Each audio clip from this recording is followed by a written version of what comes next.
Good afternoon, all of you. I am Professor Milind Patil. I hope कि आपकी UPSC mains की तैयारी अच्छे से चल रही होगी। मुझे बहुत बच्चों के मैसेज आ रहे हैं, क्वेश्चंस आ रहे हैं कि सर अभी 50 डेज बाकी है, क्या करना पड़ेगा, क्या स्ट्रेटेजी होनी चाहिए। तो आई थॉट कि ये सारे क्वेश्चंस को कंपाइल करके एक जो एक्सपर्ट है उनसे ही बात किया जाए। तो मैंने सारे क्वेश्चन कंपाइल किए हैं और I have invited mister Archit Dongre sir, all India rank 3, जो ऑलरेडी अभी आईपीएस सर्विस में भी है और अभी होपफुली आईएएस में जाएंगे। तो I requested him and he said yes. तो welcome sir Archit sir, welcome to Deepstambh Manobal. Thank you. और हम एक क्वेश्चन आंसर टाइप रखेंगे। जो बच्चों के क्वेश्चन है, फ्रिक्वेंटली आस्क्ड क्वेश्चंस, मैं आपको पूछूंगा, आप आंसर कीजिए। And at last we will take few question from student also. Right. जो कुछ मिसिंग हो जाएगा वो बच्चों से लेंगे। Okay sir. यस। ओके। तो sir, I will request you कि आप थोड़ा अपने बारे में बताइए कि आपका यूपीएससी का जर्नी कैसा था। उनके question that will be non academic. इसके बाद के सारे क्वेश्चन एकेडमिक पे स्विच कर देंगे। So please tell me about yourself sir. Yeah. So good afternoon everybody. So as you know कि इस साल यूपीएससी में मेरी थर्ड रैंक आई है and last year I had got all India rank 153 on the basis of which I was allotted the Indian Police Service. So for the past 5 odd months I was in academy at National Police Academy in Hyderabad. तो वहाँ से अभी जब result आया then I have taken leave and I'm here and back at home. तो speaking about my primary education, तो मेरा शिक्षण जो है वो all over India most of हुआ है, क्योंकि मेरे फादर जो थे वो एयरफोर्स में थे एज अ पायलट। तो अलग अलग जगह पे मुझे रहने का मौका मिला है और अलग अलग स्कूल्स में पढ़ा हूँ। उसके बाद मैंने अपनी 10th क्लास मुंबई से की है, पार्लर तिलक विद्यालय, वहाँ से की है मैंने अपनी 10th, एंड 12th मैंने फिर पुणे से कंप्लीट करके I have done my engineering in electrical and electronics from VIT Vellore which is in Tamil Nadu. Post that campus placements में मैं बैठा था, मैंने पार्टिसिपेट किया था उसमें। तो उसमें मेरी हेक्सावेयर टेक्नोलॉजीज करके कंपनी में सॉफ्टवेयर डेवलपर के रोल में जॉब लग गई। तो as an associate software developer I worked in Hexaware for around 11 months, और उसी के बाद मैंने अपना फर्स्ट अटेम्प्ट दे दिया था। तो ये मेरा थर्ड अटेम्प्ट था और इसमें मेरी थर्ड रैंक आई है। तो अब तक तो ये जर्नी ही ये रही है। बहुत बढ़िया, ग्रेट, वेरी सक्सेसफुल जर्नी। तो हम जो पूरा सेशन है उसको 3 हिस्सों में डिवाइड करेंगे। फर्स्ट सेशन में हम वो 3 घंटे विच इज वेरी क्रूशियल, उसमें क्या क्वेश्चन है बच्चों के उसको लेंगे। In second part will take 50 days जो बचे, लगभग अराउंड 50 डेज बचे, उसकी स्ट्रेटेजी क्या चाहिए। एंड लास्ट रहेगा कि बाउंसर क्वेश्चन जो आते हैं वो कैसे हैंडल करना है। सो इन फर्स्ट पार्ट वो 3 घंटे का जो क्रूशियल टाइम है उसके हम्म। रिगार्डिंग कुछ क्वेश्चन बच्चों ने मुझे भेजे हैं। हम्म। उसमें से पहला है कि how to balance speed and depth during 3 hours exam, especially in GS where time is a constant pressure. So your views sir please.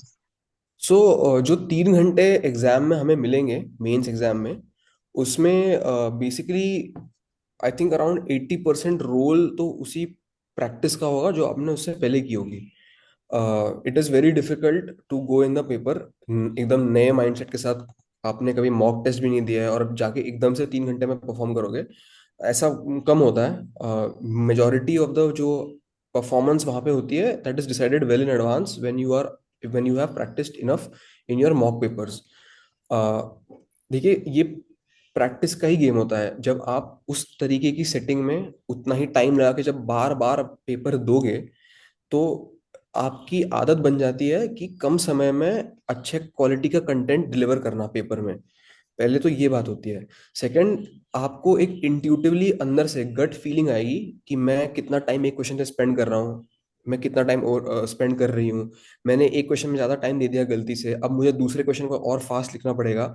ये सब चीजें हैं, ये आपको इन प्रैक्टिस ही डेवलप होती हैं। और तीसरी चीज होती है कि आपके मन में एक प्लान होता है, like you should know that a 10 marker question deserves only around 7 minutes, whereas a 15 marker question will deserve around 11 minutes. Now it is with practice that you will develop that skill of doing that question in that much time. Now ऐसा ऐसा भी हो सकता है कि 3 घंटे में कि आपको एक 10 मार्कर क्वेश्चन ऐसा पूछ लिया जिसमें बहुत सारे पार्ट्स हैं और उसमें बहुत लिखने को भी कंटेंट है. Now you cannot write it in words in 7 minutes. You will overshoot that time.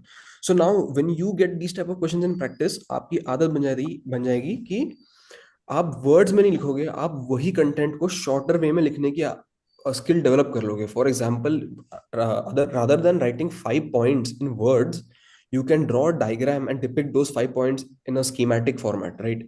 This way you will save space also, you will save time also, but you're delivering the same content with the same quality, so you will get that marks for that part as well, right?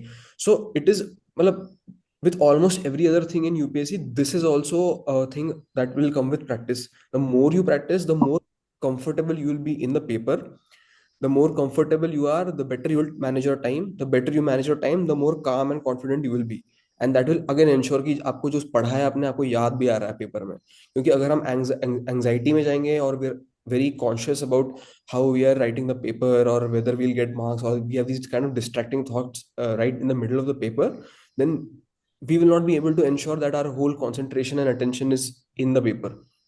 Will not able to recall, हमें याद नहीं आएंगी चीजें. Typically लोग इसे बोलते हैं मैं पेपर में ब्लैंक आउट हो गया. ब्लैंक आउट आप इसलिए नहीं होंगे कि आपने पढ़ाई नहीं की, आप ब्लैंक आउट इसलिए हो गया कि आपको जो आता था वो आप याद नहीं कर पाए. That happened because you got too tensed in the paper. आप टाइम मैनेज नहीं कर पाए तो आपको एंग्जाइटी आ गई, राइट? सो ये सब चीजों को मैनेज करने के लिए we have to practise a lot. So mock test ज्यादा ज्यादा से ज्यादा देना और आंसर राइटिंग प्रैक्टिस करने से ये 3 घंटे हम लोग सफिशिएंटली यूटिलाइज कर पाएंगे पेपर में. So I think practice is the key. और इसका एक सब क्वेश्चन है कि बच्चे हमेशा पूछते हैं कि सर कितने मॉक टेस्ट सफिशिएंट रहेंगे?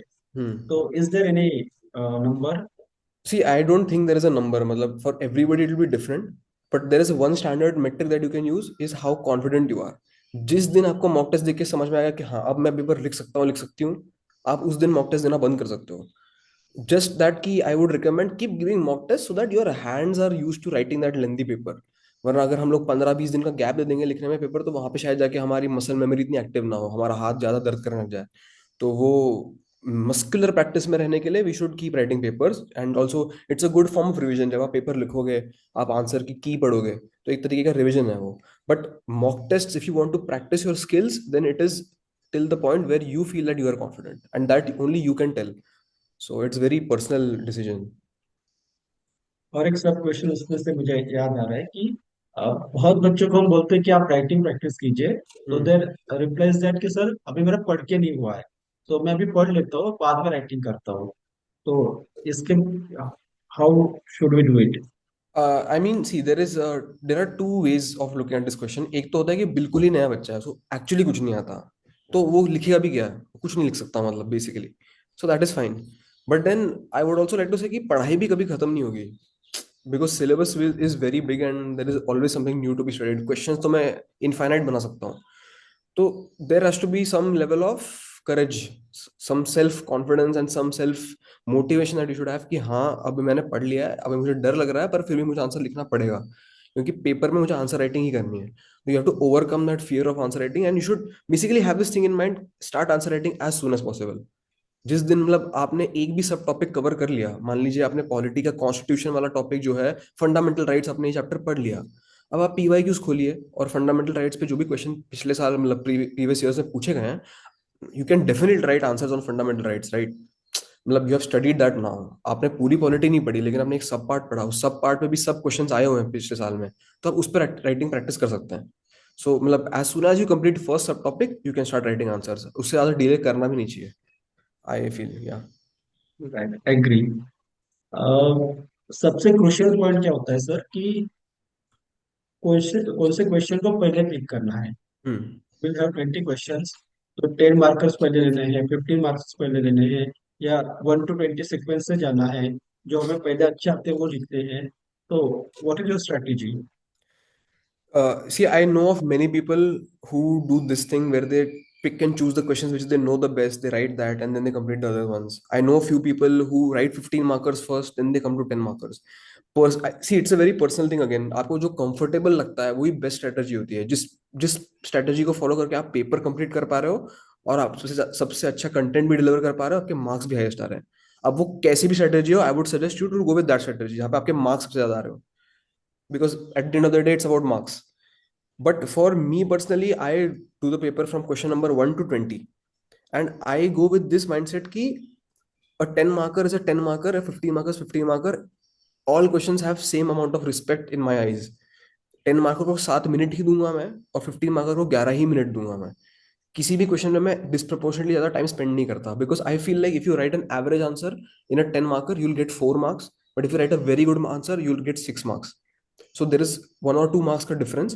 But if you give so much content in a 10 marker where you are able to get 6 marks, but then because of putting so much time in this question, you're missing out on a 15 marker question, and the loss is too much, right?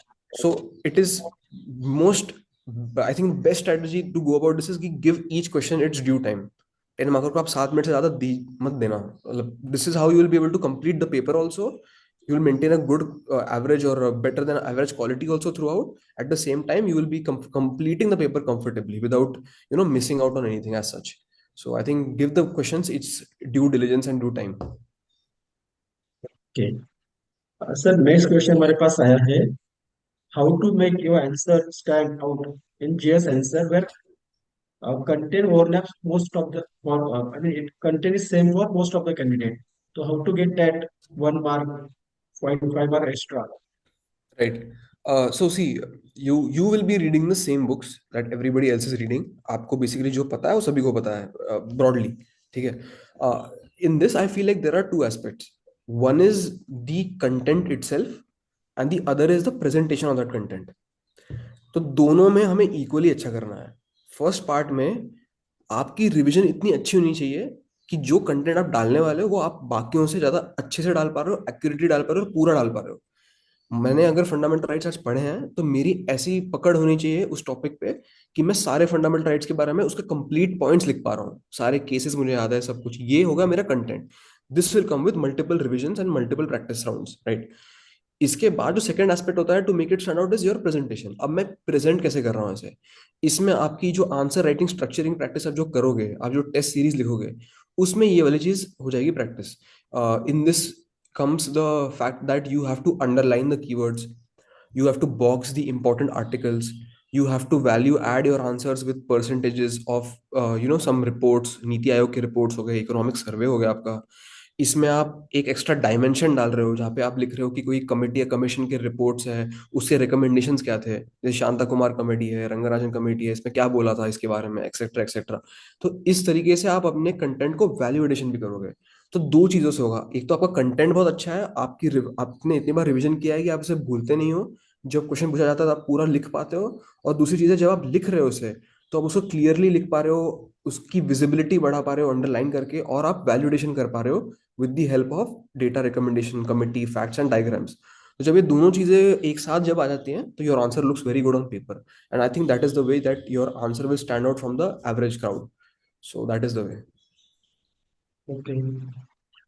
You mentioned facts and all those things. तो अगला question उसके regarding ही है कि कोई question है तो उसमें कितने फैक्ट्स होने चाहिए या एनालिसिस का पार्ट कितना होना चाहिए। एक जनरल क्वेश्चन होता है कि सर हम पैराग्राफ फॉर्म में लिखे या बुलेट फॉर्म में लिखे, और फ्लो चार्ट को सब बोलते हैं हम। जब मैं पेपर चेक करता हूँ तो आई फाइंड कि बहुत जगह पे सिर्फ फ्लो चार्ट ही होता है। हम्म. तो उससे भी so what is your strategy on that कि ये बैलेंस क्या होना चाहिए, facts versus analysis, bullet point versus paragraph, how much diagrams and flow chart? See, I think that your answer should fulfill the demand of the question. Firstly, अगर पूछा गया है कि what is the role of NGOs in women empowerment in the political sphere, then you have to mention what was the role of those NGOs in women empowerment in the political sphere. Just by mentioning the examples of the NGOs and the percentages of NGOs that are led by women in India, etc., etc., you will not be fulfilling the demand of the question. तो जो analysis part है, that is the main part of the question. इससे आप question को answer करोगे, इसका reason आप दे रहे हो. Content is always going to be the king. Just when you give your argument, उसको दिखाने के लिए कि हाँ मैं जो बोल रहा हूँ इट इज सब्सटैंशिएटेड समवेयर, इसकी कोई नींव है, मैं ऐसी हवा में बात नहीं कर रहा हूँ, इसके पीछे कोई तुक है, मतलब. तो इसको बताने के लिए आप वैलिडेशन कर रहे हैं, आप कुछ कमेटी की रिपोर्ट का सहारा लेके आप अपने पॉइंट्स में एम्फोसिस डाल रहे हैं। तो आपका जो वैल्यू एडिशन और जो डेटा फैक्ट है, that should substantiate your argument, that should not be the argument itself. So you will give your whatever diagram, whatever you make, flowcharts, etc. That is just an addition to your original content. So if you don't know the content, then you have to go and revise it and then write that points. Other than that, मुझे लगता है कि GS papers में point wise लिखने में ज्यादा sensibility है। Because simple fact है कि मुझे पूरा पैराग्राफ पढ़ के अपना आंसर ढूंढने से बेटर आप अगर मुझे बिल्कुल एट वन ग्लांस दिखा दोगे कि कीवर्ड्स ये हैं, ये पॉइंट्स है, ये हेडिंग है, तो मेरे लिए एज एन एग्जामिनर चेक करना आसान हो जाता है। अब ये मतलब ऑब्वियसली आंसर तो वो सारा सभी के पढ़ते होंगे through and through, but just that why not make the job of the examiner easy. It will be better for him to correct, and जो भी आप पॉइंट दे रहे हो उसकी भी विजिबिलिटी बढ़ जाती है। अगर मान लो आपने कुछ अच्छा कीवर्ड या एग्जांपल डाला है पैराग्राफ के बीच में, अगर वो मेरे आंखों के ऊपर से चला गया, मैं देख ही नहीं पाया ठीक से उसे, तो शायद मैं इतना इंप्रेस ना हो पाऊं। बट अगर आप पॉइंट में मुझे एकदम अंडरलाइन करके दिखा दोगे कि हाँ मैंने ये लिखा है देखो, then I will give you more marks. So it is a psychological trick that it makes it easy for the examiner to correct, and he's more favored to give you higher marks. So I think point wise is a better approach than your paragraph for GS papers. Perfect. अब वो 3 घंटे जो होते हैं, और जो हमारे दिव्यांग बच्चे हैं उनके लिए 4 घंटे, Hmm. तो इट इज वेरी, और उसमें भी एक एक दिन में दो पेपर्स होते हैं, तो लगभग 6 घंटे, और दिव्यांग बच्चों के लिए 8 घंटे। तो वो स्टेमिना कैसे मेंटेन रहे, जो मेंटल फटिक आता है, फिजिकल फटिक आता है, तो उसके उस दिन की स्ट्रेटेजी क्या चाहिए, और वो एग्जाम खत्म होने के बाद अगले दिन पढ़ना है फिर से, तो वो Correct. कैसे बैलेंस करें। See, 6 hours was very difficult. It is, matlab, you like you mentioned, very difficult physically, mentally, and 8 hours is obviously much more taxing. So, इसको टैकल करने की अप्रोच ये है कि before writing that mains paper, 4 दिन जो non stop हमें 6-6 घंटा बैठना है, 8-8 घंटे बैठना है, उसकी मैंने एक बार पहले ड्राई रन कर लिया था। मैंने 1-2 दिन पकड़ पकड़ लिया था, सैटरडे संडे, और उसमें मैंने एक दिन में 2 पेपर देके I saw what it is like. तो see it is I am मतलब I draw this parallel many times, this exam is just like going to the gym और doing any kind of activity. जब कर करके ही वो develop होता है। Like first time में जाके कोई नहीं कर पाएगा आउट ऑफ मोटिवेशन भी। Motivation also will not get you through. जब 6 घंटे सच में बैठने पड़ते हैं तो कितना ही मोटिवेशन काम आएगा आपके, राइट। तो वो प्रैक्टिस से ही होगा। सो आपको एक दिन निकालना पड़ेगा, आपको एक वीकेंड निकालना पड़ेगा। जो करने का टाइम अभी चल रहा है, आप 2 दिन पकड़ो और एक दिन में 2-2 पेपर देखे, just give it a shot. इससे एक तो बेस्ट चीज ये है प्रैक्टिस करने की कि you will firstly be use to that kind of an exam. Secondly आपके मन में कॉन्फिडेंस आ जाएगा कि हाँ मैं कर सकता हूँ। That confidence itself will do 60% of the job, right. मुझे पता है कि मैं पेपर दे सकता हूँ, I am very well equipped, मैंने प्रैक्टिस कर ली है, उस दिन पे जाके मेरे लिए कोई बड़ी बात नहीं है, मैं कर लूंगा। जब इस तरीके का आपके अंदर कॉन्फिडेंस होगा तो you will be able to go and do that. Secondly, small small things are there but they are very important. Before going to the paper on that day, breakfast करना जरूरी है।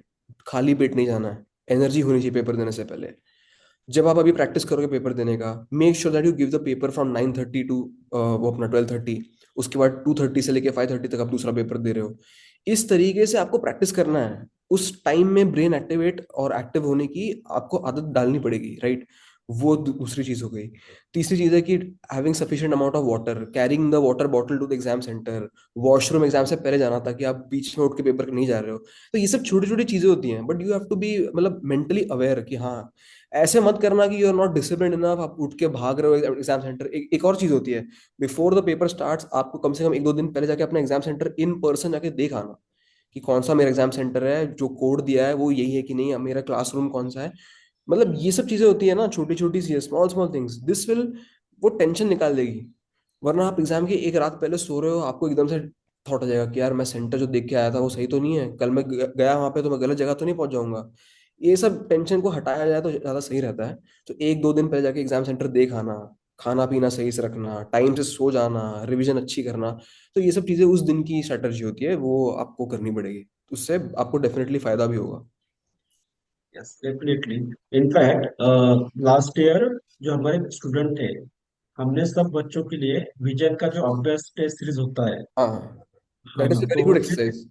यस यस, तो मैं भी हर हमने साल लेता सब, हूँ। जो हमारे सारे मेंस के बच्चे थे, हमने सबके लिए वो कंपलसरी किया था, उसका राइट। पेमेंट हमने किया था। और वी आर थिंकिंग कि इस साल भी वो हम करेंगे इस यस बार। यस। सारे बच्चे जो हमारे साथ अभी मेंस की प्रिपरेशन कर रहे हैं, तो उनके लिए हम अभ्यास विजन के अभ्यास टेस्ट सीरीज खरीदेंगे। तो और लास्ट टाइम बहुत उसका रिजल्ट भी अच्छा आया था। For right. Example Rishikesh Pawar अभी ज्वाइन किया है, उसका फर्स्ट मेंस था, वो इंटरव्यू तक गया, काफी अच्छा स्कोर आया।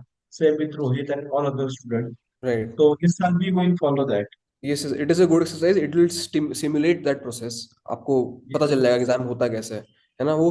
बच्चे भी बहुत सारे बैठे होते हैं आसपास, तो वो डर भी नहीं रहता एग्जाम सेंटर का, वो आदत पड़ जाती है, राइट। तो yes. That is a good exercise.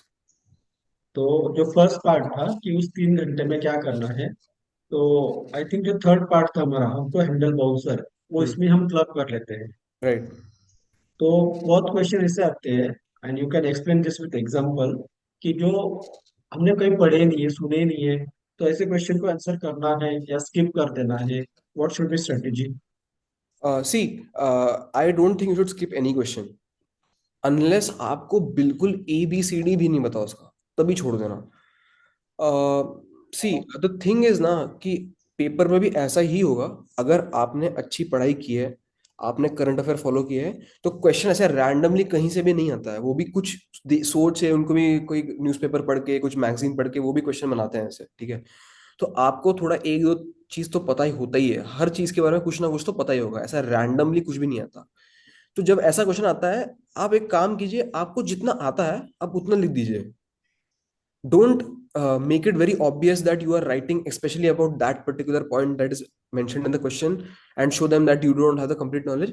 Just write whatever you know plainly, honestly, and write it in good presentation. Write all the points, give examples with this. होगा क्या, 10 मार्कर में से आपको अगर 6 मार्क मिलते हैं टॉप आंसर के लिए, तो आपको 2 मार्क मिल जाएंगे, फिर 1 मार्क मिल जाएगा। But that one mark can also change everything. That 1 mark can ensure that you get an interview call. That 1 mark can ensure that you can get your dream service.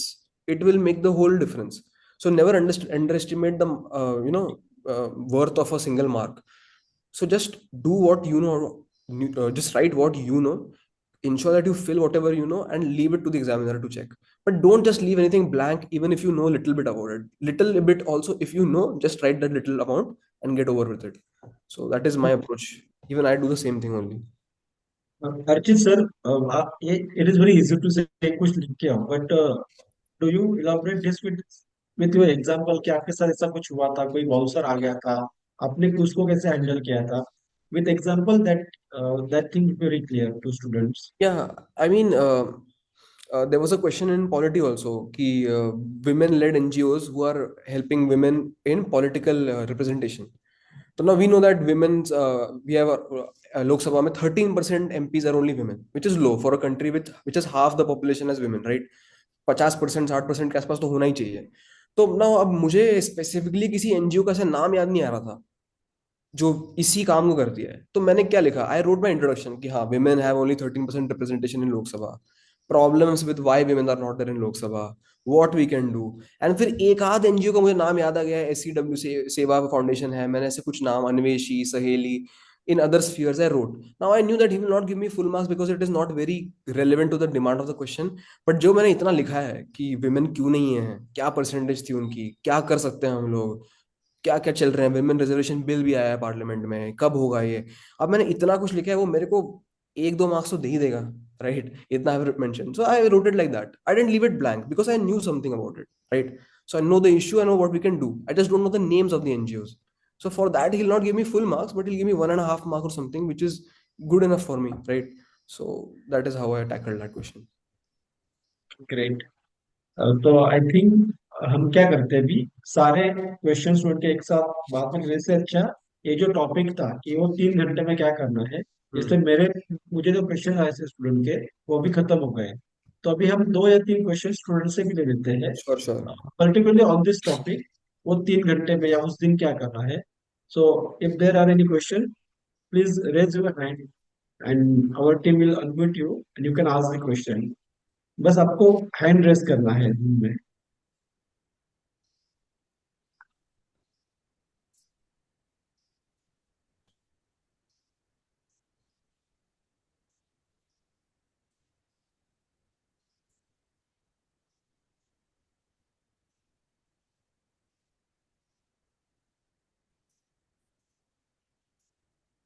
I think there is no questions. Hmm.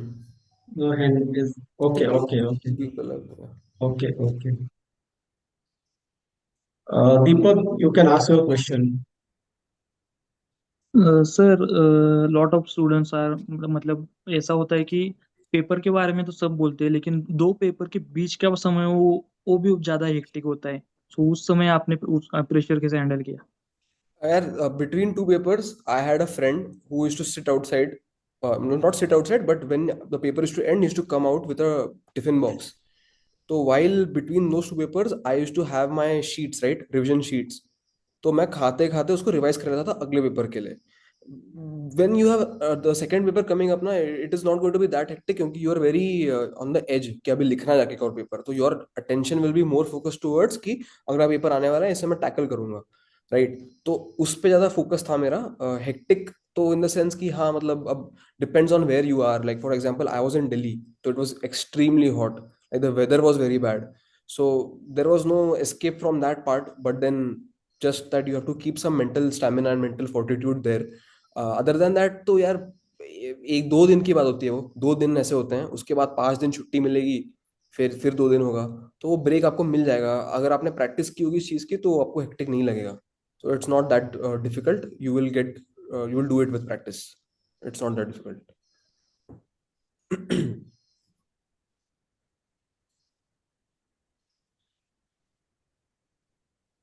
Sure, you can go ahead.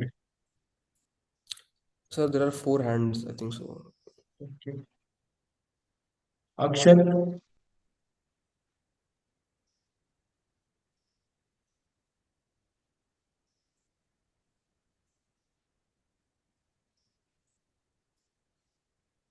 Akshat, unmute yourself. Are you there? I think he can't wait. Okay. Am I audible now? Yeah, you're Yes, audible.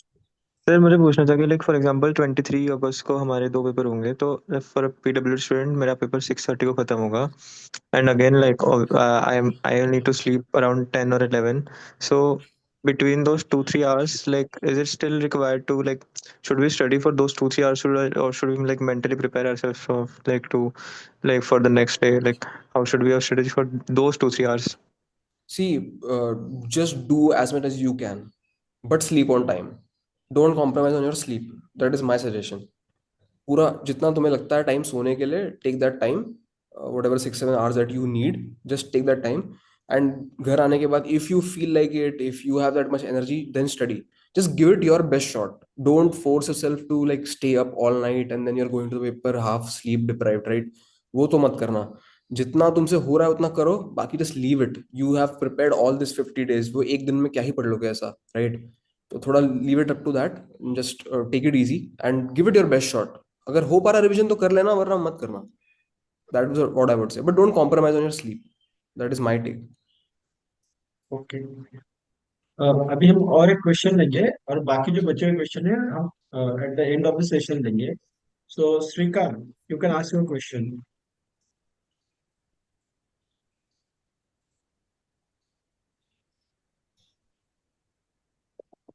Hello, sir. Yeah hi. So congratulations for securing All India Rank 3. Thank you so much. Actually, I have a question related to ethics paper specifically. Hmm. Uh, like in 2024, in the 3 hours, paper was applied. So most probably, most aspirants wrote first part almost similar. But in the ethics, I heard that difference was huge between 100 and 125 marks because probably because of the case studies. Hmm. Actually, I think many made it monotonous by utilizing stakeholder approach. Actually, how did you approach that section in that limited time? Did you like what was your approach? How was it different from your fellow aspirants? See, I don't think that I did anything way different like that in that sense. I start with 10 markers, मैं पूरे 10 markers complete करके फिर case studies पे जाता हूँ। I never do this weird approach of doing this thing first or that. I just start from question number 1 to 20 in all papers. No paper do I do this, ठीक है। 10 markers I remember I wrote very well. Content मैंने अच्छे से deliver किया था, बहुत सारा validation किया था मैंने। मेरा ऑप्शनल भी फिलोसफी है, तो बहुत सारे फिलोसोफर्स के नाम, उनकी एथिकल थियोरीज, टर्म्स बहुत यूज किए मैंने, moral altruism, ethical altruism, utilitarianism, deontology, है ना, categorical imperative, golden rule, golden principle, X Y Z, ठीक है। I use a lot of this terms throughout, and I also use this term in my case studies as well. तो उससे क्या हुआ, it gave that paper the ethical, ethics का paper ऐसा लगता है पढ़ के, राइट। और फिर बहुत सारे रिफॉर्मर्स के एग्जांपल्स, नाम, एनजीओस की केस स्टडीज, कुछ एथिक्स के एग्जांपल्स, जिससे मैंने जो प्रिपेयर करके रखा था वो मैंने बहुत extensively through out my paper use किया है। तो मुझे तो लगता है बस यही चीज मैंने कुछ एक्स्ट्रा की थी, काफी सारा वैल्यूएशन किया था जिसने मुझे डिफरेंशिएट किया होगा। Other than that I write a very simple, straightforward and to the point paper. Question की डिमांड फुलफिल करने पे मैं स्ट्राइक सोचता हूँ। और केस स्टडीज में मेरा अप्रोच रहता है कि मैं जितना सोच पाऊँ उतना लिख लेता हूँ। अगर एथिकल डिलेमा पूछा है तो मैं जितना एथिकल डिलेमास मेरे माइंड में आ रहे हैं वो केस स्टडी देख के, तो ऐसे 6-7 पॉइंट में लिख देता हूँ। तो I write as much content as possible for me, and I write try to give it as much as value addition I can do. I follow that approach only, and I think it works very well because both years में paper में ethics के marks have been 126 and 127 ऐसे ही रहे हैं। मतलब एक ही mark का difference रहा है। So that approach gives me consistently 120 plus marks, so I think it works. Yeah. Sir, in comparison to other papers, completing the ethics paper is somewhat more difficult. Yeah. What did you like So you did know that, right? specially or You know that the paper takes more time. I also knew that, so I just wrote faster. That's all I did. I didn't do anything else.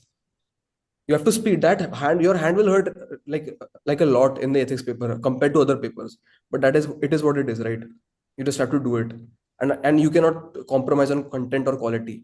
So give that same quality, give that same content, write as much as you can, but just write it faster. That एक ही paper की तो बात है, and उसके बाद 5 दिन छुट्टी है, so we can rest also. So it will not be that tough. You can do it. Definitely possible. Okay, sir, and just an important question and doubt that even after putting each and every efforts, a backlog is getting created. So actually, how to cover that? That will happen. That will happen in mains. Just be sure that you are able to give a reading of that backlog at least once. So, इसके लिए you write down on paper. You make a timetable and don't do a like a 50-day timetable now. Do a weekly timetable. कि मुझे ये हफ्ते में ये करना है और मुझे कंप्लीट करना है ऐसे, तो मुझे आज ये पढ़ना है तो कल ये पढ़ना है, ऐसे आपका एक टाइम टेबल वीकली होना चाहिए। और सुबह उठ के डेली भी बनाना कि आज का टारगेट्स ये हैं और ये मुझे आज कंप्लीट करना है। तो इसी तरीके से होगा वो अभी। और बैकलॉग्स थोड़ा यार, थोड़ा तो छूट ही जाएगा कुछ, बट देन ठीक है, you have read it once, वहाँ पे let's hope that you are able to implement it on paper. So when you do more answer writing, you will have that skill of writing something that you don't know much about, right. तो लिखने की आदत भी हो जाएगी। तो backlog तो बनेगा, लेकिन that is natural. Okay, sir, thank you. Thank you. Thank you Srikanth. I know there are few more questions, but हम सेकंड पार्ट की तरफ जाते हैं और लास्ट में हम फिर वो सारे क्वेश्चंस लेंगे। तो और सेकंड पार्टी की अभी लास्ट 15 डेज है, उसकी प्लानिंग क्या होनी चाहिए? तो 2-3 क्वेश्चन है, मैं सबको क्लब करके आपको पूछ लेता हूँ। उसमें कि 15 डेज का एक प्लान क्या चाहिए, जैसे आपने बोला वीकली चाहिए, क्या स्ट्रेटेजी चाहिए? एक दिन कैसे दिखना चाहिए कि डेली क्या क्या होना चाहिए, ऑप्शनल कितना करना है, करंट अफेयर्स कितना करना है, टेस्ट सीरीज कब देनी है, वीकली, डेली, ऑप्शनल का कितना बैलेंस होना चाहिए? तो ये तीन टॉपिक हम अभी स्टार्ट करते हैं। 15 डेज प्लान, डेली शेड्यूल, और ऑप्शनल का वेटेज कितना होना चाहिए पढ़ाई में? सी 15 days अभी बचे हैं, तो this is like the golden period now, ठीक है। You will be at maximum productivity mode right now, ठीक है। So I think a 15-day plan right now should be more oriented towards SA and GS. And अभी अभी अगले कुछ 5-6 दिन में आप अगर फुल ऑप्शनल रीडिंग मार सकते हो, कि मतलब अगले 5 दिन दिन भर ऑप्शनल करो, 5 दिन पूरा पेपर 1 का आधा एक दिन, पेपर 2 का आधा दूसरा दिन, ऐसे करके 4 दिन में अगर आप पूरा पेपर 1 पेपर 2 कंप्लीट कर पा रहे हो revision for optional, then it is best. क्योंकि उसके बाद I think your preparation should be more oriented towards GS preparation, because optional paper के पहले आपको 5 डेज छुट्टी मिलेगी। तो अगर ये 4 दिन और 5 दिन छुट्टी गए, तो 9 दिन आपके पास है ऑप्शनल के लिए। और 10 दिन अभी जो आप दोगे वो जीएस को दोगे, तो you will have equal time given for both GS and optional. So I used to do this in the last 15 days. First 5 days I used to take for optional, और बचे हुए 10 दिन just ethics and अपना GS। उसमें से भी last के ऐसे के पेपर के एक दिन पहले का आप जो है day that I used to completely reserve for ऐसे। उस दिन मैं पूरा दिन बैठ के I just used to read ऐसे एग्जांपल्स, केस स्टडीज, किसी टॉपर के ऐसे पढ़, just getting into the mental flow of writing an ऐसे। ब्रेनस्टॉर्मिंग कर ली मैंने, प्रैक्टिस। ठीक है, इस तरीके से मैं करता था। Coming to the daily practice right now, if you choose to do optional full day, तो यू फॉर एग्जांपल आज मैंने पकड़ा एक दिन कि मैं ऑप्शनल के पेपर वन का हाफ करूंगा। तो सुबह मैं उठा 6 बजे, 6 से लेके मैंने जितना टाइम लगा दोपहर के 1-2 बजे तक पूरा रिवीजन कर लिया। उसके बाद 2 से लेके 5 बजे तक मैं सिर्फ आंसर राइटिंग प्रैक्टिस कर रहा हूँ। उसके बाद 5 to 7 में I am looking at the PYQs and looking at the topper copies and seeing what all they are writing, just familiarising with myself. And बचा हुआ part again I am revising whatever I think I don't know, और I am making a short A4 sheet note to remind myself कि जब वो 5 दिन की छुट्टी मिलेगी ऑप्शनल पेपर से पहले, तो ये चीज फिर से कर लेना, क्योंकि ये सर मैं भूल रहा हूँ। Sir let me interrupt you. इस बार शायद थोड़ा पैटर्न चेंज कर दिया है उन्होंने। Okay. Correct me if I am wrong. अभी जीएस के इमीडिएटली और ऑप्शनल के पेपर्स होने वाले हैं। तो okay, there is no 5 day break this time. Yes yes. Acha, then I think then we can, change the strategy, because that first 5 days strategy is only applicable if you have a 5 day break. So in case like, so if after GS there is no break at all, then I think you have to, um, you know, do optional till halfway and then start with GS. You will have to do that. And when you are doing optional till halfway of this 15, मतलब 6-7 दिन आपने दे दिए जब optional को, तो you have to maintain an A4 sheet there, or A4 sheet में just write the points that you forget like very much, or which are very important and you're not able to recall. So what will happen is one day, just one day before the GS exam जब खत्म हो गया और option का paper बच रहा है आपका, तो आपके पास वन वन नाइट और वन इवनिंग होगी। In that see you cannot revise the whole optional syllabus, which is obvious. You will have that A4 sheet जिसमें आपने पॉइंट लिखा होगा कि भाई पेपर वन का बस ये पार्ट कर लेना अच्छे से, ये मैं भूल जाता हूँ। उतना ही आप कर पाओगे और उतना ही आपको करना भी चाहिए, मतलब उसके बाद तो अगर आप आंसर लिख पा रहे हो तो आंसर लिख लेना, वरना leave it. But right now is the time to like do those things holistically. See, realistically speaking, I don't think you're going to get another chance to revise your optional again. अभी 15 दिन ही बचे हैं, इसके बाद एक अगर option की पूरी रीडिंग आप अभी मारते हो अच्छे से, तो उसके बाद आपको टाइम नहीं मिलेगा। तो जब आप अभी मार रहे हो रीडिंग, आप please ensure that you are doing it properly, कुछ भी छोड़ नहीं रहे हो। और A4 शीट तो डेफिनेटली मेंटेन कर लेना हो कि एक शाम पहले आप पूरी किताब खोल के नहीं बैठ सकते। आपको पता ना चाहिए मुझे क्या क्या पॉइंट्स पढ़ना स्पेसिफिकली, तो वो वाला पार्ट आप कर लेना। Because there are no breaks this year, then you have to go for this approach. या सर एक क्वेश्चन आया है कि हम बहुत बार टेस्ट सीरीज लगाते हैं, हमारे आंसर सबमिट करते हैं, बट वो टाइमली चेक होके नहीं आते हैं। सेकंड, अगर जो चेक भी कर रहा है उसे क्रेडिबिलिटी कौन चेक कर रहा है वो भी थोड़ा हमें डाउटफुल होता है, स्केप्टिकल लगता है। तो हम्म। अगर खुद से अगर चेक करना रहेगा तो what should be the best strategy, कि मैंने कुछ लिखा है and I want to check it on myself, तो what should be the strategy? See, it is very difficult to write your answer yourself and then check it also yourself. Self correction is, I mean, it's fine if you're doing it with a topper copy next to you, कि ये देख के फिर मैं check कर रहा हूँ कि इसने ये लिखा है और मैंने ये नहीं लिखा है, तो आप पता कर सकते हो, वो करना भी चाहिए आपको। बट आई थिंक अगर आपको प्रॉपरली इवेलुएट करना है, तो if you don't want to go with any class और विद एनी मेंटर और anything, then I think you have a friend who can check your paper, right? So ask your friend to see that question, see that answer, and tell him। इसमें जरूरी नहीं कि आपका जो friend है वो UPSC की तैयारी कर रहा हो। Like I used to show it to my friend who is working in IT company. तो he was a person who had no idea कि यूपीएससी का आंसर लिखते कैसे हैं। तो मैंने उसको बोला कि तू क्वेश्चन पढ़ और मुझे बता कि ये आंसर कर रहा है क्या demand. So he knows the question, he knows my answer. He's saying, and I just ask him, tell him if this fulfills the demand of the question. So even he was able to tell me कि I don't feel like तूने ये अच्छे से लिखा था, or you can write this part better, etc., etc. So you can use your friends, you can give it to your flatmates, you can show your parents or somebody who knows that subject well. But other than that, you can take any test series by any class. I think more or less any reputed coaching institution will give you a good feedback. And if you can contact their faculty members and get your doubts cleared with respect to answer writing, then I don't think it is going to be an issue. So you can trust them sufficient, मतलब Okay. और जब last time आप Nobel में आए थे और जब मेरी बात हुई थी, तो वो प्रैक्टिस मुझे बहुत अच्छी लगी जो आपने बच्चों को बोला था कि एक क्वेश्चन लीजिए, उसको लिखिए एंड कंपेयर से yeah. बाकी बच्चों को बताओगे तो अच्छा रहेगा। सी आई मतलब जैसे कि इस बार तो ब्रेक भी नहीं है, और इस बार तो like you are don't sir, have time also. Sir there is little confusion. एक बच्चे ने ग्रुप में डाला था ब्रेक का, but we need to check it whether it is there और not. There is some confusion, so okay, there is I think no I mean जो भी official. whoever is giving paper this year they will know better. I have not seen the calendar for this year, but generally ऐसा होता है कि दो एक दिन ऐसे होता है, अगले 2 दिन जीएस के पेपर्स होते हैं, फिर 5 दिन छुट्टी होती है, फिर लैंग्वेज पेपर्स होते हैं, और फिर ऑप्शनल पेपर होता है। तो वो 5 डेज का ब्रेक में जनरली होता है, बिकॉज मंडे से लेके फ्राइडे तक वो छुट्टी होती है, क्योंकि गवर्नमेंट स्कूल्स में पेपर लेते हैं, तो उनकी स्कूल की वजह से हम लोग अपना यूपीएससी एग्जाम नहीं दे पाते। तो हमारे यूपीएससी एग्जाम सैटरडे संडे को ही होते हैं। एग्जैक्टली, मुझे भी लगता है ब्रेक रहेंगे। somebody posted there कि UPSC give 5 day in a calendar, जो कैलेंडर उसमें 5 दिन है, but we will confirm that and will discuss it. Okay, In any sure. case, if you have a break, then celebrate. You have 5 days for I think there has to be break. It is illogical, and Sunday Saturday हम कोई mostly exam होते हैं, तो वो pattern रहेगा I guess. right. ठीक है। Yes.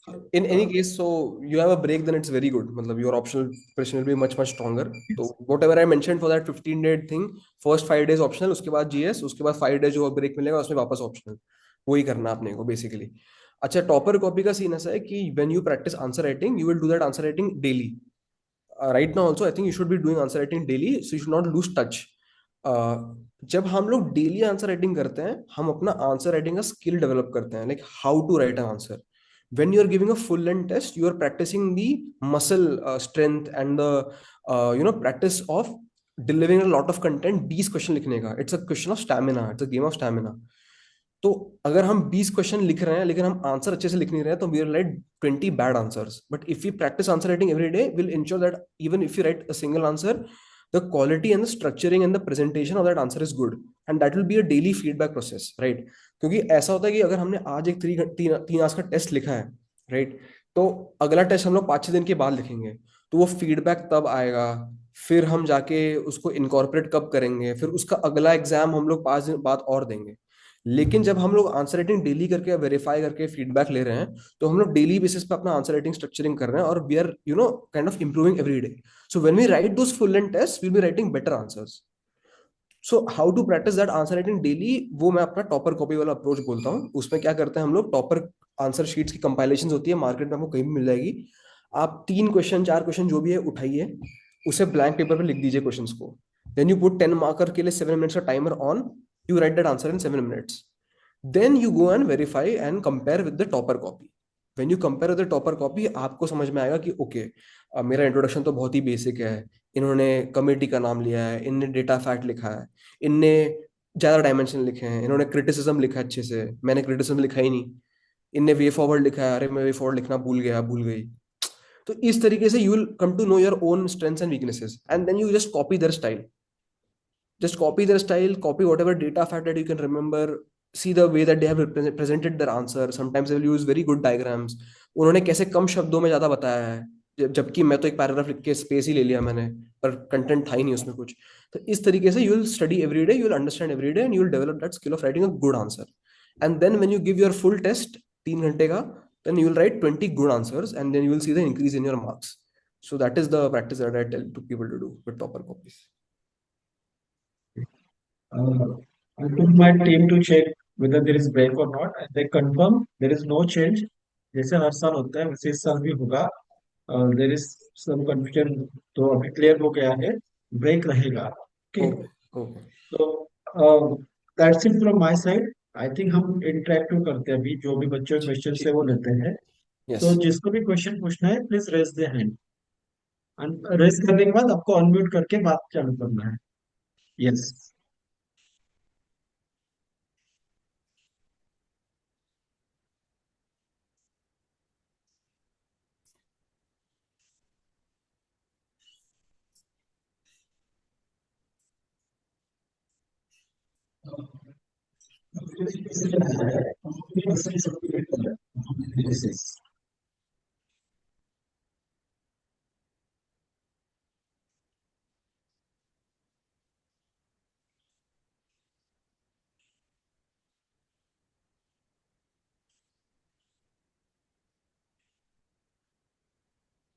Hello, can you Yeah. hear me? Yes, yes, I can hear you. Hi, sir. Good morning. Sorry, good afternoon. Right. Sir, I have just one question with respect to the bouncer questions. Mhm. Now, to what extent should we or can we digress from the questions in case we need to just fill up the pages? Right. Not much. Don't digress too much. Don't be an irritant to the examiner. That's what I would like to say. See, when we attempt these bouncer questions and we write what we know, but yet it is very, very relevant to the demand of the question. Like I mentioned, in the example of women-led NGOs that promote women participation in the political sphere, when I'm writing an introduction about the low women, participation in politics, only 13% of MPs being women, when I'm writing about why it is so, when I'm writing how we can improve it, these are all aspects of the question that you would write any which ways if you even knew the names of the NGOs. So it is still very relevant to the demand of the question. Now, I'm not digressing much from the topic of the question, but I'm not completely addressing the question as well. So stick to that much and don't like overdo it by writing completely different things about best practices abroad, etc., etc., which can give away your strategy to the examiner that okay, this guy is trying to beat around the bush and he's not trying to stay relevant. So I would mark him negatively. So maintain that you just write what you know, write the basics, and just leave it at that. Don't try to overdo it. Uh, I think that is a more rational approach to such questions. मुझे इसमें और एक सब question add करना है. Is that depend on वो sequence में कहाँ पे आता है.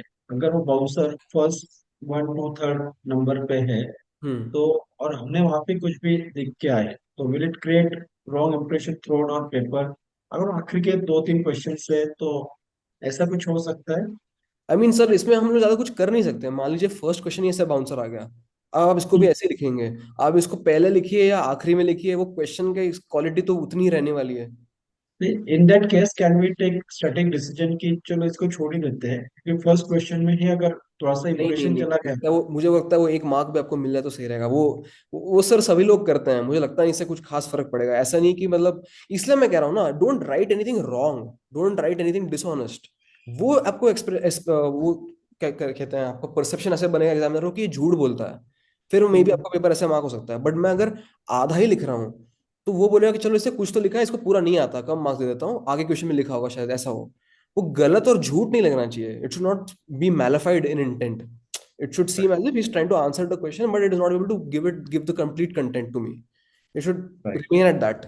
That's why I'm saying ki just write the basics, write what you know, but don't digress so completely that you give this impression that this person is trying to fool me.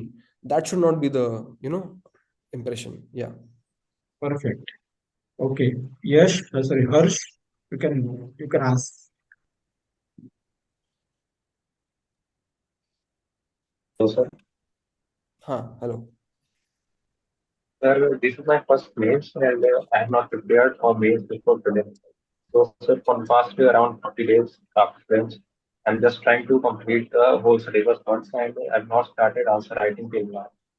Sir, how should I go about it? Because I think that I don't have any content now to start answer writing. I'm just right now completing syllabus as fast as right now. So, sir, please suggest something about it. See now, with 15 days, so for me, I think if I was in your place, I would do whatever I could. मतलब अपना give it your best shot.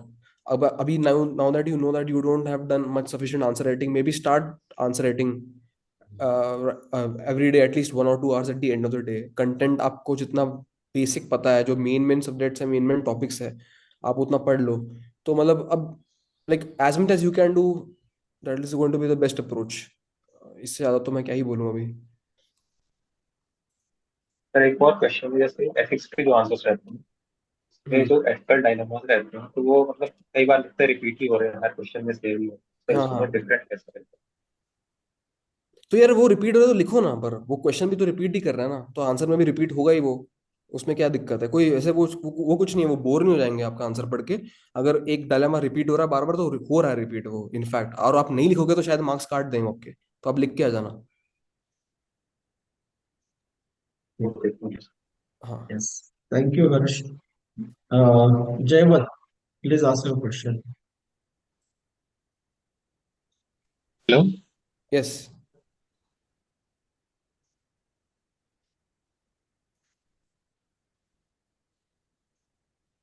Yes. आवाज आ रही है sir? हाँ आ रही है, बोलिए बोलिए। ओके। कोड बेस्ड क्वेश्चन के बारे में पूछना था कि ऐसा कहा जाता है कि आपको उसको एथिक्स के कोड बेस्ड क्वेश्चन कि आपको उसको एक मिनी ऐसे की तरह लिखना चाहिए। तो मुझे एक पूछना था कि हमें सिर्फ वो कोड इलाबोरेट करना है, उसका काउंटर भी लिखना है, या फिर वो जो ऑथर ने जो कोड दिया है उसका कंटेक्स्ट भी पता होना चाहिए? आप कोड बेस्ड क्वेश्चंस के बारे में पूछ रहे हैं एथिक्स में? जी जी जी जी जी। देखिए, आप कोड बेस्ड क्वेश्चन जो पूछा है, तो सबसे पहले तो वो उसके बाद बोलेंगे डिस्कस या फिर क्रिटिकली एनालाइज, ऐसे क्वेश्चन जो होगा ना ओके उसके हिसाब से आपको आंसर करना है। आप पहले से सोच के मत जाओ ऐसे कि डायमेंशन मुझे ये लिखना है, काउंटर भी करना है, ये इस तरीके से मत अप्रोच करो। जो पूछा गया है वो बता देना पहले। उसके बाद अगर आपको लग रहा है कि काउंटर करना सही है, मतलब अगर वो बोल रहे हैं डिस्कस करो या फिर उसको इसकी रेलेवेंस बताओ इन पब्लिक सर्विस और सिविल सर्विस एक्सेट्रा, तो उसे काउंटर करने का कोई सेंस नहीं बनता, राइट? क्योंकि वो अगर बोल रहे हैं इसकी रेलेवेंस है तो वो रेलेवेंस है, आप बस रेलेवेंस बताइए, आप एग्जांपल्स दीजिए, आप बताइए और हम इसे और कैसे इनकलकेट कर सकते हैं हमारे जीवन में, है ना, दिनचर्या में। और वैसे बताइए। इसे काउंटर करने जाओगे तो आप मतलब बिल्कुल ही क्वेश्चन को टेढ़ा ही करके जवाब दे रहे हो, राइट? पर अगर क्रिटिकली एनालाइज है तब फिर आपको काउंटर भी करना है, क्योंकि क्रिटिकली एनालाइज लिखा हुआ है शब्द, ठीक है? तो क्वेश्चन के हिसाब से क्वेश्चन की डिमांड को आप फुलफिल करना कोड बेस्ड क्वेश्चंस में, ठीक है? लेकिन हर कोड बेस्ड क्वेश्चन में एक चीज तो स्टैंडर्ड रहेगी कि आप वो कोड को एक्सप्लेन प्लीज कर देना और थोड़ा कंटेक्स्ट दे देना। वो तो जी इंट्रोडक्शन वाले पार्ट में आ जाएगा, ठीक है? जी सर। और सेकंड क्वेश्चन मेरा ये था कि केस स्टडीज में सब क्वेश्चन ऐसे होते हैं कहाँ पे कि व्हाट व्हाट ऑप्शंस अवेलेबल, और ए एक सब क्वेश्चन ए ऐसा होता है कि व्हाट ऑप्शंस अवेलेबल, और सब क्वेश्चन बी ऐसा होता है कि क्रिटिकली एनालाइज। तो हमें हम्म। एग्जाम में उसको क्लब कर देना चाहिए दोनों को, या फिर उसको अलग अलग लिखना चाहिए? अच्छा जी, मुझे तो ऐसे यार याद नहीं आ रहा ऐसे कभी हुआ हो। बट अगर दो सेपरेट क्वेश्चन है तो टेक्निकली थोड़ा मुझे लगता है सही रहेगा कि आप उसको अलग अलग लिखो। जी कि एक ही क्वेश्चन में दोनों को आंसर करना, मतलब इस तरीके का इंप्रेशन आना चाहिए कि ये थोड़ा हल्के में काम निकालने की कोशिश कर रहा है, राइट? जी पेपर जी हम लोग लिख रहे हैं, हमको नंबर चाहिए, मतलब बुरा ना लग जाए एग्जामिनर को ना कि इज ट्राइंग टू बी लीजी। हाँ, जी जी। तो जस्ट राइट इट सेपरेटली। ठीक है, thank you. Okay. Manjunath, you can ask your question. Hello, sir. Hello. Sir, what is your opinion on number of points, sir, per page for 10 marks and 15 marks, quantity wise, sir? 10 mark, okay. See, for every dimension I think around 5 to 6 points तो होने चाहिए। For example, what is the role of police in civil life and what are the challenges? तो police पे introduction, role of police in everyday life तो 6-7 point, challenges 5-6 point, and how to make it better 5-6 point, और conclusion. ऐसे लिखता हूँ मैं 10 marker. But if you The have next, points then definitely write all the points, oh, ठीक है? the next question, can we repeat the keywords in the ethics paper, sir? For example, Yes, yes, categorical imperative yes, or the yes. deontology in a number different question. Can Yes, we repeat? yes, yes, you can. You can see my ethics paper on my Telegram channel. I'm sure that you will see that in many answers I've repeated the same ethical concepts again and again. You can take a look at that. Thank you. Yep. I will do. I will share Telegram channel link हाँ sir, in our please share with WhatsApp me. group. Yes. Uh, most of the students are already there in our WhatsApp group. अगर कोई नया है तो आप please contact कीजिए और खुद को रजिस्टर कर लीजिए व्हाट्सएप ग्रुप में। So I will share that link in our WhatsApp group. Okay, next Lenin, you can ask your question. Yes, sir. I'm audible, sir. Yes. Yes. Yeah. First of all, congratulations, sir. Thank you very much. Then my question will be mostly related to essay topic. And what was your strategy while choosing a topic from part A and part B? Hmm. Like, and what was your approach towards writing multiple dimensions or like, I mean, yeah, mostly regarding the essay writing. Okay. So quick disclaimer, I am not a very good essay writer. Okay. My marks have also been okay. This attempt it has been 103. There are people who have scored higher marks in essay. For example, rank 2, I think this year she has 144 marks. So before you see my essay, please definitely go and check out her way of writing the essay and how she writes it better, etc., etc. That being said, I think generally I've seen people also, and what I do also is that when choosing an essay topic, please choose a topic which is simple for you to understand and on which you have sufficient amount of content to write about. Don't choose a topic that you are uncertain in the interpretation of, like you are not completely sure whether you have understood a topic properly, because you'll end up writing a 1200 page 1200 word essay, and then it might be completely off the topic, and then you will end up with really low marks, which happened to me in the second attempt where I scored around 80 marks. So that took away my rank entirely. So that was the big problem. Like the essay paper was the reason why I did not get a top 50 rank in the second attempt, right? So be very careful with the topic that you choose. Ensure that you understand the topic, the implications of that topic, and you're able to sufficiently expound on the points and the dimensions that are associated with the topic. So I think a thumb rule for that is just go by simplicity. Don't have these complex ideas in your mind. Ki, I want to choose a topic which is very, esoteric and probably something that only you feel like you know about. Choose something which is simple for you to understand, and you are able to deliver sufficient amount of content on that topic. I think this is a very good thumb rule to go by. It's safe. Plus, I think essay paper rewards you more on analysis and the quality of the arguments that you give, and much less on the, you know, different types of books and the poetry and the quotes that you write. That is not very much rewarded, in my personal opinion, from two attempts. So, what you think you have more uh, knowledge and analysis to give on, I feel those topics you would do much better. Thank you, sir. And one sub question for it, like the tone of writing should should be on completely formal way, or like will it be work if we write in a general perspective, like general perspective in the sense like normal using a simple way of writing? No, write in a dignified manner. Write in a formal English. Write a Yeah, I formal. mean, yeah, it's like not poetic, not in the style of poetic or No, I mean, don't overcomplicate it. As in, don't like write William Wordsworth, like, one couplet, and then you are writing something in Latin, and then you're explaining that. I mean, see, the broad idea behind the essay is that when you write then essay, your argument should be the primary exposition. Your value addition and your books and whatever you're writing to, give credibility to your essay argument should not be the prime argument in itself. This is something that I made a mistake in the second attempt. My value addition, the books, the movies that I was quoting were the main argument, and then I was writing my analysis. That should never happen. So go easy on the value addition and the poetry and the whatever that you would choose to write. Ensure that you're giving significant dimensions and arguments and analysis on the main topic that is given. I think that is what is rewarded, not the value addition in the content. Yeah. yes, sir. Thank you so much, sir. Yeah. Thank you, Lenin. Deepak. Hello. Hi. Am I audible, sir? Yes, yes.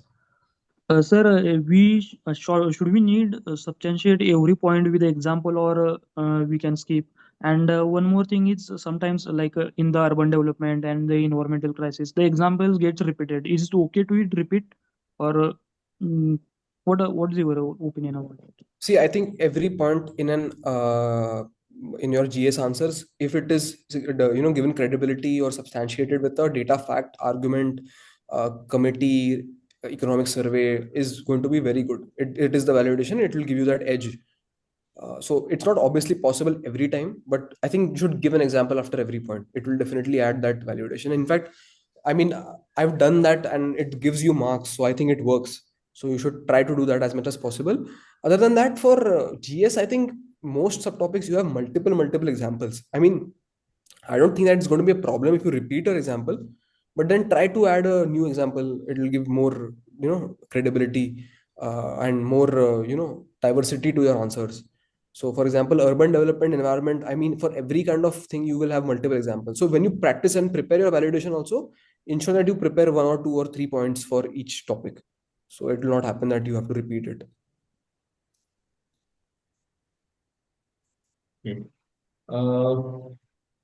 Mishra ji पूछिए आपका question. नमस्ते sir. नमस्ते Archit and Milind sir. नमस्ते भाई. Sir Archit sir, मैं आपको Vishwajeet sir के साथ जो पॉडकास्ट हुआ था फिलोसॉफी ऑप्शनल का, हाँ. तब से फॉलो कर रहा मैं आपको. Thank you. सर मुझे ऑप्शनल के बारे में जानना है सर, फिलोसॉफी ऑप्शनल के बारे में। अच्छा, अब क्या पूछना लाइक चाहते लाइक सर मेरा नोट्स तो बन चुका है, जैसे जीएस में होता है कि मतलब आप डायमेंशन को ब्रेक करते हो 5-6 पॉइंट्स में, हो? उसको ठीक है। एग्जाम्पल के साथ सब्सटैंशिएट करते हो, हाँ करंट अफेयर वगैरह सब कुछ। तो फिलोसॉफी ऑप्शनल में ऐसा कर सकते हैं क्या? यार, फिलोसफी ऑप्शन को लिखने का तरीका थोड़ा अलग होता है जीएस से। इन जनरल सारे ऑप्शन को लिखने का थोड़ा तरीका अलग होता है। जीएस में हम लोग कीवर्ड और पॉइंट, और हमको कम से कम शब्दों में ज्यादा से ज्यादा हमारा कंटेंट डिलीवर करना है, तो हम उस तरीके से पॉइंट वाइज लिखते हैं। फिलोसफी एक थोड़ा आर्ट्स वाला सब्जेक्ट है। इट्स ह्यूमैनिटी वाले जो ऑप्शन होते हैं, इसमें हम थोड़ा तसल्ली से पॉइंट लिख के समझाते हैं, एग्जाम्पल्स, मतलब हम पैराग्राफ फॉर्मेट में लिखते हैं उसे।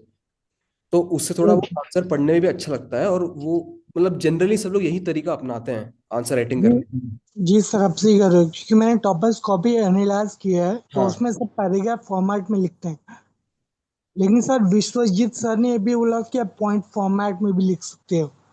आप लिख तो सकते हैं, बट मेरे को लगता है आपको नहीं लिखना चाहिए, आपको पैराग्राफ फॉर्मेट में लिखना चाहिए, क्योंकि उससे ही मैंने देखा है, मतलब जो मैंने किया है मैं आपको वही बता सकता हूँ कि वो वैसे लिख के मुझे अच्छे नंबर आए हैं। अब मैं सर पॉइंट। सर मैं आपको एक चीज बताना चाहता हूँ, जैसे मीमांसा उसे 6 प्रमाणास होते हैं, हाँ राइट? तो उसका जो फर्स्ट प्रमाण है मतलब परसेप्शन, उसका हाँ। मैंने कोर पॉइंट लिखा है, for example real of example. फिर उसको फिलोसॉफिकल फिलोसॉफिकल टर्मिनोलॉजी टर्म के साथ ये सब्सटैंशिएट किया है, जैसे कि निर्विकल्प सविकल्प परसेप्शन। और फिर उसके बाद वैलिडेशन मैंने किया है, तो ऐसा कर सकते हैं क्या? देखिए, आपको जब ठीक है, ये जो चीज है, इस तरीके के क्वेश्चन को आपको पॉइंट में लिखना है। मान लीजिए आपको पूछा कि इतना डायरेक्ट क्वेश्चन आ गया कि मीमांसा फिलोसफी में किस तरीके के प्रमाण है, तो फिर आप मीमांसा फिलोसफी थोड़ा समझाएंगे कि वो कौन से प्रमाण एक्सेप्ट करते हैं। उसके बाद आप लिखेंगे फर्स्ट पॉइंट प्रत्यक्ष प्रमाण, फिर उसमें आप दो निर्विकल्प सविकल्प से लिखेंगे सब। तो ये टाइप की चीजें हैं, वो आपको पॉइंट वाइज डिलीवर करनी पड़ेगी। बट जो सर आप एक्सप्लेनेशन और जो एनालिसिस टाइप के क्वेश्चन होते हैं ना, जिसमें वो बोल दे कि बुद्धिज्म को आप कंपेयर कीजिए इसके साथ, जैनिज्म के साथ, या राइट अ नोट ऑन समाधि ऑफ अद्वैत वेदांत, और right a note on the स्वर्ग और नर्क कंसेप्ट ऑफ मीमांसा स्कूल, राइट? तो उसमें पॉइंट वाइज ऐसे लिखने को कुछ है नहीं। उसमें आप एक पैराग्राफ से स्टार्ट करेंगे, आप लॉजिकली समझाएंगे कैसे कैसे वो सोचते हैं, क्या क्या उनकी फिलोसफी है, and then you will come जी टू सर, कंक्लूजन। ये एनालिसिस क्वेश्चन में भी सर अगर मैं उसको पैराग्राफ फॉर्मेट में लिखता हूँ, लेकिन मैं सर बीच बीच में थ्रू कर सकता हूँ ना ये हाँ टर्मिनोलॉजीज, हाँ हाँ, आपको एग्जांपल? करनी है, आपको थ्रो करनी है बीच बीच में टर्मिनोलॉजी, सब वो लगाना चाहिए कि आप फिलोसफी स्टूडेंट हो। हाँ, तो कीवर्ड्स। सर मैं सही रास्ते पे हूँ ना? Yes yes, you have to use the keywords. Thank you sir, thank you so much. Yes yes, you can see my philosophy papers, they are on my Telegram channel also. आप एक बार देख लीजिए, उसमें ना मैंने कैसे सर आपका point. Notes मेरे को मिला है नहीं, मैं कितना ढूंढ रहा हूँ। मेरे टेलीग्राम चैनल पे वो आपको सर भेज देंगे। ठीक है, सर तो आप मेरे, मेंशन करवा दोगे? हाँ, मेरे फिलोसफी के क्वेश्चन पेपर्स भी है, उस पर आंसर राइटिंग कॉपीज भी है, और मेरे जो नोट्स है, मतलब जो जो महेश सर ने मुझे दिए नोट्स, एनलाइट आईएएस जो मैंने नोट्स फॉलो किए हैं, वो सारे हाँ पूरे पेपर्स के भी नोट्स उस पर सब कुछ अपलोडेड है टेलीग्राम चैनल पे। सर आप टेलीग्राम आईडी अपना मेंशन करवा दीजिए, हाँ, ठीक है? वो मैं भिजवा ग्रुप देंगे। में शेयर कर दूंगा। मिश्रा जी, आप हमारे व्हाट्सएप ग्रुप में हो क्या? अगर नहीं हो तो कमेंट में याज्ञिक सर ने लिंक डाला है, उसको लेके आप रजिस्टर कर लीजिए। आई will share in the group. Okay. ठीक है सर, ठीक है, thank you so much. Yep. Okay. I think last question for today. Shubham, you can ask your question. Good afternoon, sir. Hi, afternoon. Yes, sir. Sir, I have a question about the structuring of the questions. So, as we know, after reading the question, we mentally create the basic structure of the question. Like the NGO question that you talk about, will basically each of us would create a structure. I'll write about the challenges, then I'll give some examples, and then I'll create the last heading about the solutions, maybe. Okay. But within the each heading, we'll have to brainstorm at least, as you said, 5-6 points. So Hmm. do you used to pre-plan those points quickly in mind, or do you used to start penning down as if you think about them? हाँ, तो this is something that will come with practice. अभी mains में हर question थोड़ा नया ही होगा, हर चीज हम लोग पहले से प्रिपेयर नहीं करेंगे, राइट? यू विल प्रैक्टिस, मतलब यार इट कम्स वेरी नेचुरली। एक बार once you have written many many tests ना, when you see a question, ठक से 5 पॉइंट मन में आ जाएगा। As you write, I am thinking of points, अपने आप आता रहता है वो। जैसे जैसे पहला पॉइंट खत्म हो रहा है वैसे ही दूसरा पॉइंट मन में ऑलरेडी आ चुका होता है. It will come with practice, multiple revisions, multiple practice, writing answer writing every day and giving tests, you will develop that thing. मतलब ऐसा नहीं कि मैं बैठ के फिर एक हेडिंग लिख के ब्रेनस्टॉर्म करके सोच के फिर लिख रहा हूँ, वो नहीं होगा. एक बार पेन पेपर पे लग गया तो वो रुकता नहीं है फिर आंसर खत्म होने तक. 7 minutes 10 marker, 11 minutes 15 marker, it will work that way. It's practice, Oh, practice. okay, sir. Okay. So one more quick question about the templates. Ki sir, lot of toppers also says that ki we need to have certain pre-made introductions and the conclusion that saves a lot of time hmm. for the topic. Like for example, you talk about the, let us say, NGOP question hai, to how would I start? So हाँ. do you used to pre-plan them or was it See, now based on the question? NGO is a topic given in the main syllabus. Main syllabus का एक एक keyword हम लोगों ने देख के already prepare किया है, राइट. अब इस पे उन्होंने कुछ अलग ही डायमेंशन खुद में क्वेश्चन पूछे तो हम लोग उसके लिए प्रिपेयर्ड नहीं, वो हम ऑन द स्पॉट ब्रेनस्टॉर्म करके लिख देंगे आंसर. बट अगर एनजीओ पे क्वेश्चन आ रहा है, बट एनजीओ तो as a topic we have prepared, right, like your other topics also, RTI, citizen charter.